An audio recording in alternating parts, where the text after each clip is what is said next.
ಸತ್ಯ ಸ್ಪರ್ಶ ಕನ್ನಡ ಟಿವಿ ವೀಕ್ಷಕರಿಗೆ ಸ್ವಾಗತ ಸುಸ್ವಾಗತ. ಕೇವಲ 13 ಗುಂಟೆ ಜಮೀನಿನಲ್ಲಿ ವಿವಿಧ ರೀತಿಯ ಬೆಳೆಗಳನ್ನು ಬೆಳೆಯುವ ಮೂಲಕ ಸಾಧನೆ ಮಾಡಿರುವ ಸಾವಯವ ಕೃಷಿಕ ರಾಜಬುದ್ಧಿ ನಾಗೇಶ್ ಅವರ ಮನೆ ಹಾಗೂ ಜಮೀನಿಗೆ ಸಮಾಜ ಸೇವಕ ವಕೀಲ ಶ್ರೀ ಬಾಲಭೈರೇಶ್ವರ ಚಾರಿಟಬಲ್ ಟ್ರಸ್ಟ್ ಅಧ್ಯಕ್ಷರಾದ ಅರವಿಂದ್ ರಾಮನ್ ಅವರು ಭೇಟಿ ನೀಡಿ ಲಿಸ್ಟ್ ಮಾಡಿದರು. ಈ ವೇಳೆ ಅವರು ಮಾತನಾಡಿ, ನನ್ನ ಜೀವನದಲ್ಲಿ ಈ ರೀತಿ ಕಡಿಮೆ ಜಮೀನಿನಲ್ಲಿ ಉತ್ತಮ ಬೆಳೆ ಬೆಳೆದಿರುವ ರೈತರನ್ನು ಸಂತಸ ವ್ಯಕ್ತಪಡಿಸಿದರು.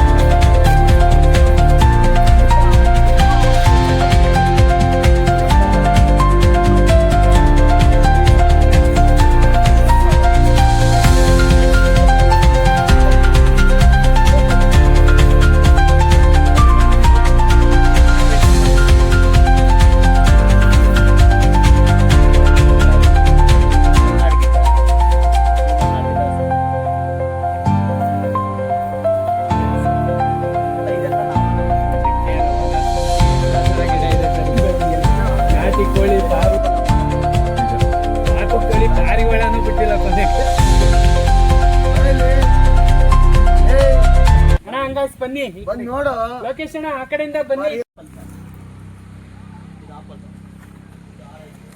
ನೋಡಿ ಸರ್, ಕುರಿ ಸೆಟ್ 35 ಗಿಡಗಳು ನೆಟ್ಟವ್ರೆ ಇಲ್ಲಿ, ಬೇರೆ ಬೇರೆ ಗೊತ್ತಾ? ಅದಕ್ಕೆ ನೀನ್ ಕಣ್ಣು ಕಾಣಲ್ಲ ಅಂತ. ಕಾಫಿಯಿಂದ ಬೇರೆ ಒಂದೊಂದು ಬೇರೆ ಬೇರೆ ಸುವರ್ಣ ಅಂತೇಳಿ 2 ಬರಿ ಹಾಕತ್ತೆ ಸರ್. ಅದು ಬೇರೆ ತಳಿ ತಂದಿದ್ದು. ಕುರಿಮರಿಗಳು ಹಾಕಿದ್ದೀರಾ? ಎಲ್ಲ ರೀತಿ ಕರ್ಕೊಂಡು ಹೋಗ್ಬೇಡ.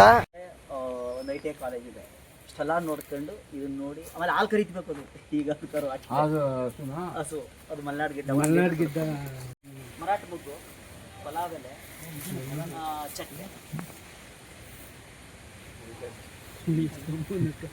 ಪಲಾವ್ ಎಲೆ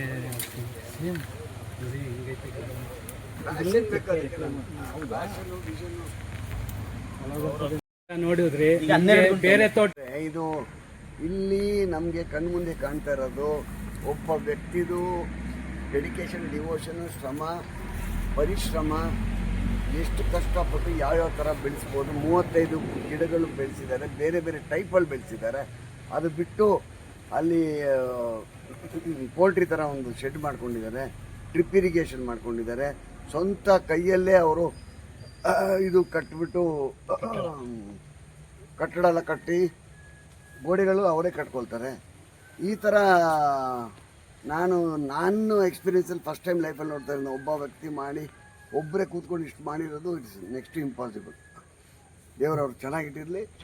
ಅವ್ರಿಗೆ ದೇವ್ರ ದಯಿಂದ 13 ಎಕರೆ ಕೊಟ್ಟರು ತಪ್ಪಿಲ್ಲ ಅದು. ಯಾಕೆಂದರೆ ಅವರು ಅಷ್ಟು ಸೈಂಟಿಫಿಕ್ಕಾಗಿ ಮಾಡ್ತಾ ಇದ್ದಾರೆ, ಪ್ಯಾಷನ್ನಿಂದ ಮಾಡ್ತಾ ಇದ್ದಾರೆ, ದುಡ್ಡುಗೋಸ್ಕರ ಅಲ್ಲ. ಇದು ಪ್ಯಾಷನ್ ಅಂತಾರೆ. ಕೆಲವರು ಹುಚ್ಚುತನ ಅಂತೀವಲ್ಲ, ಇದು ಒಂಥರ ಡೆಡಿಕೇಶನ್. ಇದು ನೋಡಿ, ಯಾರು ನಮ್ಮಲ್ಲಿ ಮಾಡ್ತಿಲ್ಲ ಸರ್ ಬೋರ್ವೆಲ್ ರೀಚಾರ್ಜನ್ನು. ಬೋರ್ವೆಲ್ ರೀಚಾರ್ಜ್ ಯಾರು ಮಾಡಲ್ಲ ಸರ್. ಯಾಕೆ ಅಂದರೆ ಅವ್ರಿಗೆ ಗೊತ್ತಿಲ್ಲ, ಅರಿವಿಲ್ಲ. ನೋಡಿ, ಇವತ್ತು ಇನ್ ಕೇಸ್ ನಾವು ಲಾಸ್ಟ್ ಟೈಮು ನಮ್ಮದು ಯಾವುದು ಜನವರಿಯಲ್ಲಿ ನಾನು ಇದು ಕಾಲುವೆಯಿಂದ ಪಂಪ್ ಮಾಡ್ತಿದ್ದೆ, ಇಡೀ ತೋಟಕ್ಕೆ ಪಂಪ್ ಮಾಡಿದೆ. ಈಗ ನೋಡಿ, ಇವೆಲ್ಲ ಬೋರ್ವೆಲ್ ನಿಂತೋಗಿದೆ, ನಮ್ಮ ಚಿಕ್ಕಪ್ಪದವ್ರ ಎಲ್ಲ ನಿಂತೋಗಿದೆ. ಬಟ್ ನಂದು ಬರ್ತಾ ಇದೆ, ನೀರು ಬರ್ತಾ ಇದೆ.